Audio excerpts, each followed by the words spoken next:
Philippe Mouillot, Dominique Drillon, bonjour. Bonjour. Vous êtes respectivement maître de conférences habilité à diriger des recherches à l'IAE de Poitiers, chercheur au CEREJ. Et vous, Dominique Drillon, vous êtes professeur aussi habilité à diriger des recherches à Excelia Group, La Rochelle Business Group. Et vous êtes aussi chercheur au CEREJ. Alors nous allons parler des HQI, les hauts quotients intellectuels, et de la nécessité de les détecter dans le monde de l'entreprise. Alors pour commencer, est-ce que vous pouvez nous expliquer de quoi il s'agit? Qu'est-ce que c'est que ces HQI? Depuis que l'on mesure l'intelligence, on est arrivé à déterminer des moyennes, des standards. Eh bien, les personnes HQI sont simplement des personnes qui, lorsqu'elles passent ces tests d'intelligence, obtiennent des résultats qui sont nettement supérieurs à ces moyennes et à ces standards. On parle assez facilement de personnes surdouées. Le problème avec ça, c'est que si on considère que quelqu'un est surdoué, ça entraîne automatiquement l'existence d'une personne douée et peut-être même l'existence d'une personne sous-douée. Alors, le terme de HQI n'est peut-être pas idéal, parce que l'intelligence est multiple, elle est très complexe. En revanche, de notre point de vue, le terme HQI est peut-être un peu moins discriminant. Alors, pourquoi s'y intéresser ? Alors, tout d'abord, je crois qu'il faudrait définir ce qu'est l'intelligence. Et pour ça, je vais prendre une citation de Jean Piaget, qui dit que l'intelligence, ce n'est pas ce que l'on sait, mais ce que l'on fait quand on ne sait pas. Alors, les HQI représentent environ 2% de la population. C'est très peu. Mais nous considérons que les entreprises devraient se préoccuper davantage de leur détection, de leur évaluation et de leur accompagnement, de façon à ce qu'ils puissent apporter le maximum de leur potentiel pour les travaux, disons, de développement des entreprises. Comment les détecter et comment les accompagner ?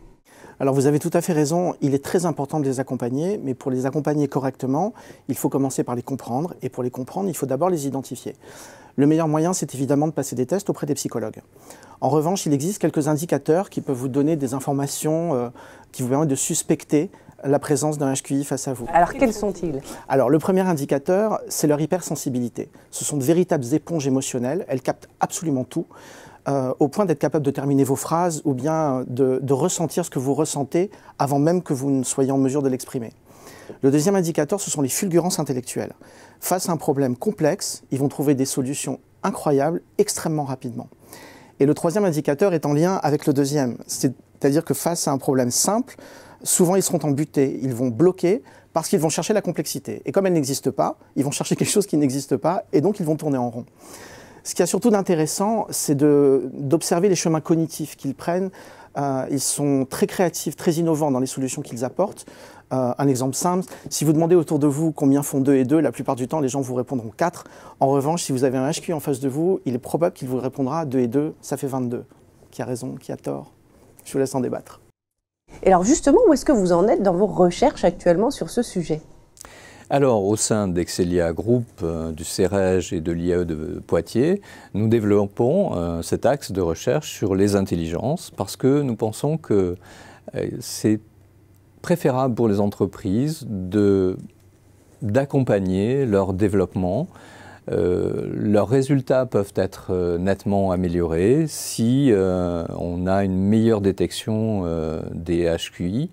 Parce que ça leur permettrait, avec un accompagnement approprié, qu'ils puissent donner le meilleur d'eux-mêmes, être mieux aussi dans leur comportement, et les entreprises seraient également bénéficiaires. Nous considérons que c'est vraiment un gâchis de ne pas se préoccuper de cette richesse, de ces profils-là.